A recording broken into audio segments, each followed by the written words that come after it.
In a recent podcast, Clash of Clans dev team has pretty much just confirmed events to be happening every month. This could be detrimental to the game. Mashup Madness, Cookie Rumble, Dragon Festival, and the Super Dragon event.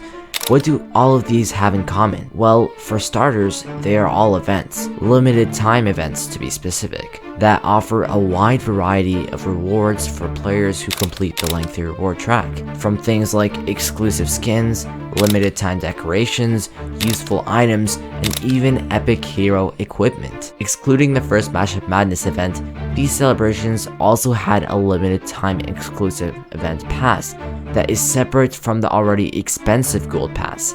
With all this on the table, it might seem quite fine. However, when the dates between these events are revealed, that's when the problem arises. You see, Mashup Madness was first introduced on October 13th, 2023.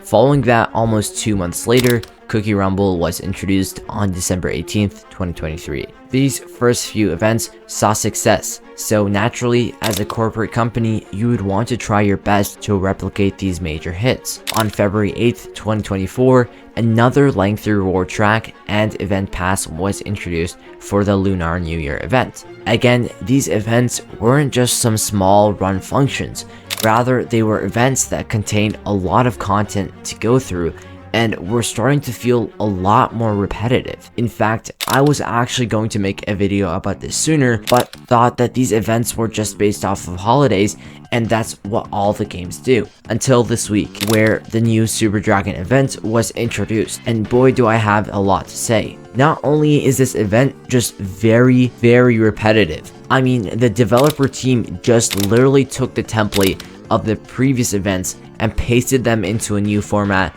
for a new event. Speaking of holidays, this event wasn't even themed around anything.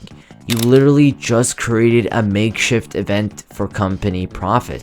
The Super Dragon isn't all that special in my opinion, and doesn't even deserve its very own day, let alone a whole 10-day event. The Super Dragon event just also feels a little out of place. I mean, the past events were a bit of a stretch. We saw the Mashup Madness during Halloween and the Cookie Rumble during Christmas, and shortly after was the Dragon Festival held in the Lunar New Year for the Year of the Dragon. These events, although a bit of a stretch, fit into a specific holiday. They each had a month in between these events, but they somewhat seemed to work.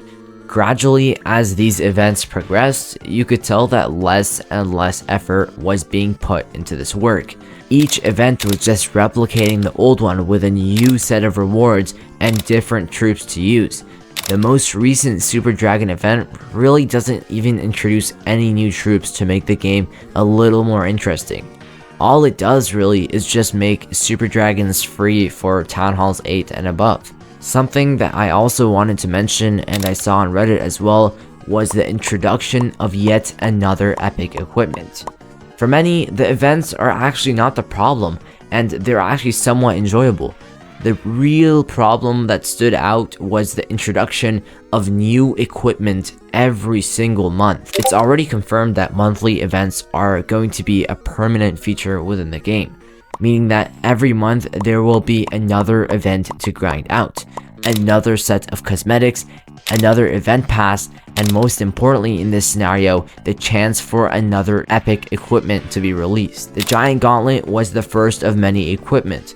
Following that, the Frozen Arrow was introduced in the later Dragon Festival, and now with the Super Dragon event, the Warden's Fireball was introduced. It's easy to see this trend of equipment being rapid fired and introduced even though the player base barely has enough ore to max out 1 or 2 of these pieces. You see, a new epic equipment released every single month would need a lot of ores to be maxed, and frankly, as an active player, ores are very limited to how they can be replenished. Other than a star bonus, Clan Wars, ores must be purchased from shop offers or event shop, meaning that eventually as new equipment comes out, there will be a drought of ores in your blacksmith. This is a major loophole in the Clash of Clans system, and clearly I'm not the only one who sees this as a problem. A comment responding to a post about releasing equipment every other month states, "Even every other month is way too much for releasing epic equipment. We're not getting nearly enough ore to match that. Hopefully after they release the RC one, so each hero will have one epic, they'll slow it down some." However, unfortunately, I don't think that's the case, as there's already a leak showing that a legendary equipment is on its way to the game, with fans' perception of it going to be costing even extreme amounts of money. I have showcased only a few posts so far, but in fact this whole week there have been many complaining about the same topic. Do not buy the Super Dragon event pass. There is nothing tasteful about this, and if it is successful, Supercell will continue to do things like this. I don't mind the occasional seasonal events, but we can't just let this fly. Hero equipment rework has been much more of a new revenue stream for Supercell than it has been a value added for the players. Another Reddit player mentioned something similar, stating, "By buying the event pass, you are voting that you are fine with Supercell skimping on future events and making you pay just for ores because they make them the most money. You don't even have to take it from me to know that having a new event every month is terrible." Take it from Darian, the former community manager of Clash of Clans. He says, "Doing epic events like Clash of Ween every single month actually has a negative effect on the game. You have to have a down month every so often after an epic one for a couple of reasons. Number one is if you do them every month, they tend to lose their specialness. And two, like any game, special events do have grindy elements to it. You need to let players have a soft reset to take a break before we introduce a new one again. Otherwise, you'll just burn players out." Well, there you have it, folks. Even one of the creators of the very game has spoken about this topic himself. Monthly events are confirmed, and so are the release of many other epic and possibly legendary equipment. This leads us to the final question: what does this mean for the game? As a Clash veteran, I see it fit if the team were not to release these events monthly, along with a monthly equipment. This would be way too much for the players. Not only will this be burning them out, but for other reasons as well. Mainly since players won't be able to max the equipment in time for the new ores. As well as the more content that will be released, the more likely it will be lower quality.